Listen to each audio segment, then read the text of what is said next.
ADRE আৰু বিভিন্ন পৰীক্ষাৰ ৰিজাল্ট আৰু নিযুক্তি পত্ৰ আমি 10 অক্টোবৰত দিবৰ বাবে সিদ্ধান্ত লৈছিলোঁ। কিন্তু যোৱা কেইদিনমানৰ ঘটনা প্ৰবাহ আৰু গুৱাহাটী হাইকোৰ্টৰ এটা ৰায়ৰ বাবে আমি অকণমান থমকি ৰ'বলগীয়া হৈছে। মই আপোনালোকক আজি কোন পৰীক্ষাৰ কোনদিনাখন আমি ৰিজাল্ট এনাউন্স কৰিম সেই বিষয়ে মই আপোনালোকক স্পষ্টকৈ ক'ম, যাতে আপোনালোকৰ মনত কোনো সন্দেহ নাথাকে। পোনপ্ৰথমে মই আপোনালোকক জনাব খুজিছোঁ যে আমাৰ এডিআৰই পৰীক্ষাৰ যি গ্ৰেড 3 আছিলে, অৰ্থাৎ তৃতীয় বৰ্গৰ যি চাকৰি আছিলে, সেই চাকৰিৰ ফলাফল আমি 10 অক্টোবৰ তাৰিখে প্ৰকাশ কৰিম।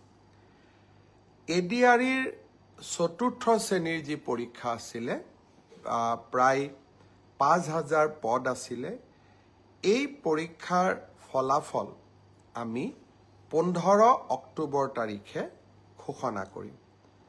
স্বাস্থ্য বিভাগৰ বিভিন্ন পৰীক্ষাৰ ফলাফল, নন টেকনিকেল, টেকনিকেল, স্বাস্থ্য বিভাগৰ আটাইবোৰ পৰীক্ষাৰ ফলাফল আমি 12 অক্টোবৰ তাৰিখৰ আগতে ঘোষণা কৰিম।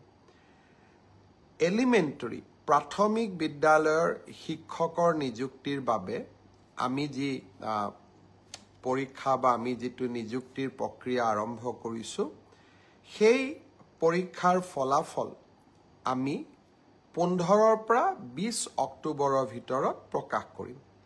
তাৰ কাৰণ প্ৰাথমিক বিদ্যালয়ৰ শিক্ষক শিক্ষয়িত্ৰীৰ পৰীক্ষাৰ ফলাফল ঘোষণা কৰাৰ আগতে আমি গ্ৰেজুৱেট টিচাৰ আৰু পোষ্ট গ্ৰেজুৱেট টিচাৰৰ ৰিজাল্ট ঘোষণা কৰিব খুজিছোঁ, যাতে অভাৰলেপিং নহয়, অৰ্থাৎ প্ৰাথমিক বিদ্যালয়ৰ শিক্ষকৰ পদ নিৰ্বাচিত গ্ৰেজুৱেট টিচাৰ বা পোষ্ট গ্ৰেজুৱেট টিচাৰসকলে দখল কৰিব নোৱাৰে আৰু আমাৰ যুৱক যুৱতীসকল যাতে বঞ্চিত নহয়।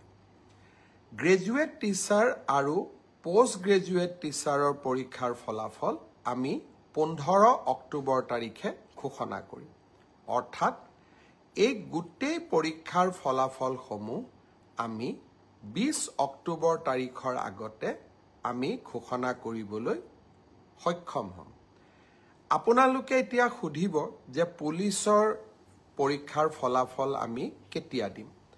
সাব ইন্সপেক্টৰৰ ৰিজাল্ট বা ফায়াৰ ব্ৰিগেড আদিৰ ৰিজাল্ট আমি 10 অক্টোবৰ তাৰিখে দিম বা তাতকৈ আগতে দিম। কিন্তু AB আৰু UB কনিষ্টবলৰ ৰিজাল্ট দিয়াৰ ক্ষেত্ৰত গুৱাহাটী উচ্চ ন্যায়ালয়ে এটা আমাক সাময়িকভাৱে বাধা আৰোপ কৰিছে।